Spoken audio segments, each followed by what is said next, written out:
الحمد لله وكفى والسلام على عباده الذين اصطفى أما بعد فأعوذ بالله من الشيطان الرجيم بسم الله الرحمن الرحيم لقد من الله على المؤمنين إذ بعث فيهم رسولا من أنفسهم قال النبي صلى الله عليه وسلم من أحب سنتي فقد أحبني ومن أحبني كان معي في الجنة أو كما قال عليه الصلاة والسلام سبحان ربك رب العزة عما يصفون وسلام على المرسلين والحمد لله رب العالمين اللهم صل على سيدنا محمد وعلى آل سيدنا محمد وبارك وسلم اللهم صل على سيدنا محمد وعلى آل سيدنا محمد وبارك وسلم اللهم صل على سيدنا محمد وعلى آل سيدنا محمد وبارك وسلم۔ اللہ رب العزت کی طرف سے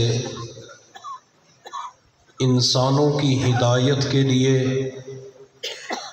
حضرت آدم علیہ السلام سے لے کر حضرت عیسیٰ علیہ السلام تک بڑے بڑے ہادی اور رہبر روئے زمین کے مختلف علاقوں، بستیوں، خطوں اور حصوں میں تشریف لائے اور اپنی اپنی ذمہ داری پوری کر کے اس دنیا سے تشریف لے گئے۔ حضرت عیسیٰ علیہ السلام کے زندہ آسمانوں پر اٹھائے جانے کے بعد تقریباً 500 سال کی طویل مدت تک انسانیت آسمانی ہدایت سے محروم رہی، جس کا اثر یہ ہوا کہ سطح زمین پر بسنے والی انسانیت پر کفر و ضلالت، شرک و جہالت، نفس پرستی، بت پرستی، زر پرستی، بد اعتقادی، بد اخلاقی کی سیاہی اور تاریکی مکمل رات کی طرح چھا گئی۔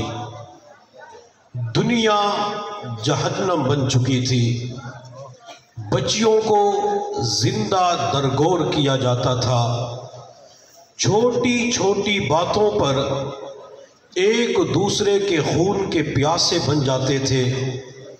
میرے اللہ نے قرآن مجید فرقان حمید میں ارشاد فرمایا وَكُنْتُمْ عَلَى شَفَا حُفْرَةٍ مِّنَ النَّارِ کہ تم آگ کے گڑھے کے کنارے پر تھے۔ اس ظلمت، سیاہی اور تاریکی کے عالم میں نورانیت اور روحانیت کا آفتاب، صداقت و ہدایت کا روشن سورج در یتیم کی شکل میں سیدہ آمینہ رضی اللہ تعالی عنہا کا لال عبداللہ کا لخت جگر تاجدار مدینہ حضرات حسنین کریمین کے نانا جان ساقی کوثر شافی محشر محبوب رب العالمین شمس الضحیٰ بدر الدجا نور الہدا سید الانبیاء سید المرسلین کونین کے شہزادے امام کائنات احمد مجتبی محمد مصطفیٰ صلی اللہ علیہ وسلم ماہ ربیع الاول میں سوموار کے دن مکہ المکرمہ کی سرزمین پہ صبح صادق کے وقت طلوع ہوئے۔ اور مزے کی بات یہ ہے کہ میلاد النبی کا وقت بھی صبح صادق تھا، آنے والا نبی بھی صادق تھا۔ آنے والا نبی جس اسماعیل علیہ السلام کی اولاد کے اندر پیدا ہوئے وہ اسماعیل بھی صادق تھے۔ وَاذْكُرْ فِي الْكِتَابِ اسماعیل اِنَّهُ كَانَ صَادِقَ الْوَعْدِ وَكَانَ رَسُولًا نَبِيًّا۔ اور آنے والا نبی جس ابراہیم علیہ السلام کی دعاؤں کا نتیجہ اور ثمرہ بن کر دنیا میں تشریف لائے وہ ابراہیم علیہ السلام صدیق تھے۔ میرے اللہ نے فرمایا وَاذْكُرْ فِي الْكِتَابِ ابراہیم اِنَّهُ كَانَ صِدِّيقًا نَبِيًّا۔ اور آنے والے نبی کے سر مبارک پر جب 40 سال کی عمر میں میرے اللہ نے ختم نبوت کا تاج سجایا، نبوت اور رسالت کا تاج سجایا، آپ علیہ السلام نے جب نبوت کا اعلان کیا تو آنے والے نبی کے ہاتھ پر سب سے پہلے جس شخصیت نے ایمان قبول کیا دنیا اسے صدیق کہتی ہے۔ اور جب میں تصورات کی دنیا میں امام الصحابہ سیدنا ابو بکر صدیق رضی اللہ تعالی عنہ کو مقام ابراہیم کے پاس دیکھتا ہوں تو ابو بکر مقام ابراہیم کے پاس کھڑے ہو کر اللہ کی بارگاہ میں عرض کرتے ہیں اللہ یہ پتھر ہے جس کے پیچھے لوگ کھڑے ہو کر طواف کے بعد 2 رکعت ادا کرتے ہیں، تیری عبادت کرتے ہیں، تجھ سے دعا مانگتے ہیں، اللہ وجہ کیا ہے؟ میرے اللہ نے ابو بکر صدیق کو جواب دیا ہوگا صدیق اس پتھر کے اوپر کھڑے ہو کر ابراہیم علیہ السلام نے بیت اللہ کی تعمیر کی، جب بیت اللہ کی دیواریں بلند ہوئی تو یہ پتھر لفٹ کا کام دے رہا تھا، یہ پتھر خود بخود اونچا ہو جاتا تھا۔ صدیق اس پتھر کے اوپر ابراہیم کے قدموں کے نشانات آئے، میں نے اسے بیت اللہ کے اندر جگہ عطا فرما دی۔ ابو بکر صدیق پہلے مقام نیاز میں ہوتے ہیں پھر مقام ناز میں آ جاتے ہیں اور عرض کرتے ہیں اللہ اگر پتھر کے اوپر ابراہیم کے قدموں کے نشانات آئے آپ نے اسے بیت اللہ کے اندر جگہ عطا فرما دی، اللہ صدیق کے کندھوں پر امام الانبیاء کے قدم لگے ہوئے ہیں، اللہ صدیق کے کندھوں پر تیرے لاڈلے حبیب کے قدم لگے ہوئے ہیں، اللہ ان کندھوں کو جگہ کہاں ملے گی؟ میرے اللہ نے ناز کے انداز میں پھر امام الصحابہ کو جواب دیا ہوگا صدیق کیوں پریشان ہوتا ہے؟ اگر پتھر کے اوپر ابراہیم کے قدموں کے نشانات آئے میں نے اسے بیت اللہ کے اندر جگہ دے دی، صدیق تیرے کندھوں کے اوپر امام الانبیاء کے قدم آئے میں قیامت تک کے لیے انہیں روز رسول اللہ میں جگہ عطا کر دوں گا۔ کسی کہنے والے نے کیا خوب کہا، کتنا بلند مقام ہے پایا صدیق نے، بستر نبی کے ساتھ لگایا صدیق نے۔ آج ہم دنیا کے اندر دیکھتے ہیں جب کسی بندے کا انتقال ہوتا ہے تو اسے مرنے کے بعد غسل دے کر کفن پہنا کر نماز جنازہ پڑھ کر قبر کے اندر دفن کر دیا جاتا ہے۔ میت کو قبر کے اندر لٹانے کا طریقہ کیا ہے؟ ہم بعض مرتبہ اپنے مسلمان بھائیوں کو دیکھتے ہیں وہ میت کو بالکل سیدھا لٹا دیتے ہیں، میت کا رخ آسمان کی طرف ہوتا ہے، حالانکہ سنت طریقہ یہ ہے کہ میت کو قبر کے اندر دائیں کروٹ کے اوپر لٹایا جائے، میت کے چہرے کا رخ قبلے کی طرف ہو، سینے اور پیٹ کا رخ قبلے کی طرف ہو، اس طریقے پر میت کو قبر کے اندر لٹانا وہ مرد ہے یا عورت ہے، نبی علیہ السلام کی یہ مبارک سنت ہے۔ آج جب کسی بندے کو دائیں کروٹ کے اوپر قبر کے اندر لٹایا جاتا ہے تو اس کا صرف چہرہ قبلے کی جانب ہوتا ہے، اور جب میں سیدنا ابو بکر صدیق رضی اللہ تعالی عنہ کی زندگی پہ نظر دوڑاتا ہوں، ابو بکر پیغمبر کے پہلو کے اندر آرام کر رہے ہیں، ابو بکر صدیق کا چہرہ جہاں بیت اللہ کی طرف ہے تو وہاں چہرہ محمد الرسول اللہ کی طرف بھی ہے۔ اللہ نے ابو بکر صدیق رضی اللہ تعالی عنہ کو یہ مقام اور مرتبہ کیوں عطا فرمایا؟ کیونکہ ابو بکر صدیق نے پیغمبر کے لیے قربانی دی تھی، 3 دن کے لیے غار ثور کے اندر اپنی جھولی میں سلایا، اللہ نے اس کا انعام یہ دیا قیامت تک کے لیے اپنے محبوب کے قدموں کے اندر سلا دیا۔ جب میرے محبوب صلی اللہ علیہ وسلم کی ولادت باسعادت ہوئی تو اس بے جان دنیا کے اندر ایک جان آ جاتی ہے۔ باغ عالم جو سنسان پڑا ہوا تھا وہ سر سبز و شاداب ہو جاتا ہے۔ ہم دنیا کے اندر دیکھتے ہیں جب آسمان کے اوپر سورج طلوع ہوتا ہے تو رات کی سیاہی اور تاریکی مٹ جاتی ہے، اسی طرح آسمان ہدایت پر جب حضور صلی اللہ علیہ وسلم سراجم منیرہ بن کر طلوع ہوئے تو اللہ نے کفر و جہالت، شرک و ضلالت کی تاریکی کو مٹا دیا، اور میرے پیغمبر کے آنے کی برکت سے یہ پورا عالم ایسا منور ہوتا ہے کہ کائنات کا ذرہ ذرہ روشن ہو جاتا ہے۔ پھر کسی کہنے والے نے کیا خوب کہا، محمد مصطفیٰ صلی اللہ علیہ وسلم، محمد مصطفیٰ آئے بہار اندر بہار آئی، زمین کو چومنے جنت سے خوشبو بار بار آئی، جناب آمینہ کا چاند جب چمکا زمانے میں